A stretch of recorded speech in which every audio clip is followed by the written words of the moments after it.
All right. So thanks a lot for having me. My name is Alexandre David-Uraz. I'm currently at the Central Michigan University. Mais en fait, je suis aussi un produit local. I'm a local product. Just thought I mentioned this. It's nice to be back. And I'm going to talk a little bit about the next era of hot star magnetism. So kind of in the continuity of what we've been hearing about in the last few minutes. I want to start by acknowledging the fact that CFHT has been and continues to be a very competitive facility. I think even compared to 10-meter class telescopes. And the reason for that is there's a few reasons. First of all, there's the fact that there are unique instruments at CFHT, and I think that's been a strength that we've leveraged in a very strong way. Of course, there's a dedicated community of users that uses these instruments and therefore can have very ambitious, very long-term projects. And I think we've seen already in several talks today how that's managed to produce results for us. And of course, we've already heard a little bit about some of the publication statistics, so you can go see the poster by Danielle if you want some more information. But I think this is, a nice embodiment of this is the fact that CFHT enables new science. And the subfield of massive star magnetism, for instance, is more or less born from the opportunity that CFHT offered. So, of course, I know that AP-BP stars were already detected to be magnetic earlier on. The first O-star detections, if I'm not mistaken, were done with Musicos, which is on TBL. Of course, there's a very strong connection between TBL and CFHT. But the MIME survey, of course, was carried out largely on CFHT and Espadon, and really allowed us to create kind of a whole new subfield of astrophysics that has been very important in the last 15 or 20 years. So this, of course, is one of the early detections of an O-star by Espadon. This is HD 191612 from Donati et al. 2006. So I just want you all to keep this in mind. Of course, in this talk, I'm going to be presenting kind of more ideas, I would say, and they're not only my own, they're that of a community, some of which are in the room, some of which are currently following on Zoom. So I just wanted to keep that in mind. Now, this is a slide that you've seen in some version for, I think, at least twice already in the conference, so I'll go over this rather quickly. But we know now, thanks to these surveys that were conducted at CFHT and other institutions, that roughly 10% of main sequence massive stars with radiative envelopes, so we're talking about OB and A-type stars, have detectable surface magnetic fields. These fields are typically strong, of order a few kilogauss, globally organized, and usually essentially dipolar. There are a few notable exceptions, but I will mention that typically they are dominated by the dipolar component, even if they look more complicated.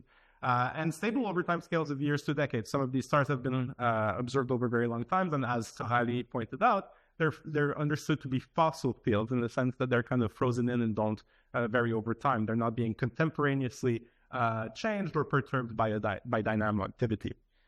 Finally, the magnetic properties appear to be mostly decorrelated from stellar properties, which is once again a very different kind of paradigm than what we see in lower mass stars. Now, just to talk a little bit about some of the open questions that we can answer, in particular in the context of Amakihi. Of course, we've heard about it this morning. We know that there is a robust stellar component to Amakihi, and in particular, one that intersects with the field of massive star magnetism. I'll just highlight a few ideas. First of all, linking surface magnetism with stellar interiors, angular momentum transport, and core magnetism, which can be done through magnetoreactive astroseismology. Of course, that's what we just heard about from Corralier.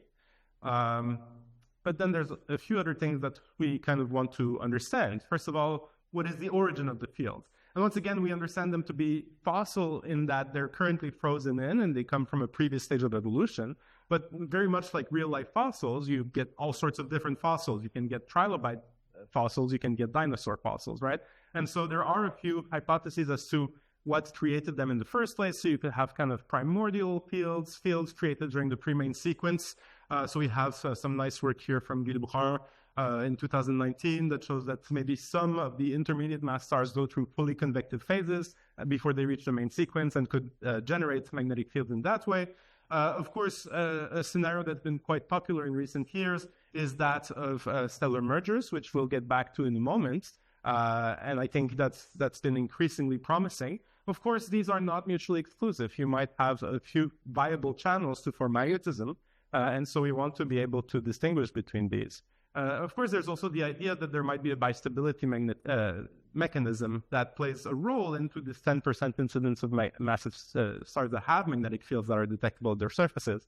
So maybe you need to have a field that's strong enough to not be destroyed, in this case, by a subsurface convection zone. And if it isn't, then it becomes destroyed, and you might have some small-scale weak fields that are present, which is also something we might want to look into. Now, finally, the evolution of the fields is flux conserved. This is a usual assumption in our field, but it's something that we need to look into more detail. One of the things we might think about, for instance, is that if ohmic dissipation is an important process on the evolutionary timescales of these stars, well, we might also be tempted to look at their complexity of the fields, because we know that ohmic dissipation timescales are much shorter for higher order multipolar components. And so therefore you might start out with fields that are a little bit more complex and become essentially dipolar as the stars age. But of course, that's also going to be impacted by whether mergers are a factor in seeding these magnetic fields among these main sequence stars. So if we're looking to go back to something like the IBF that Véro Petit talked about yesterday, this is something that we need to take into account as well. And of course, as we go towards late evolutionary timescales, which is very important in terms of understanding remnants, all of these things, and also the incidence that remains, that plays also into the life survey that Wenaokeao has a very nice poster about.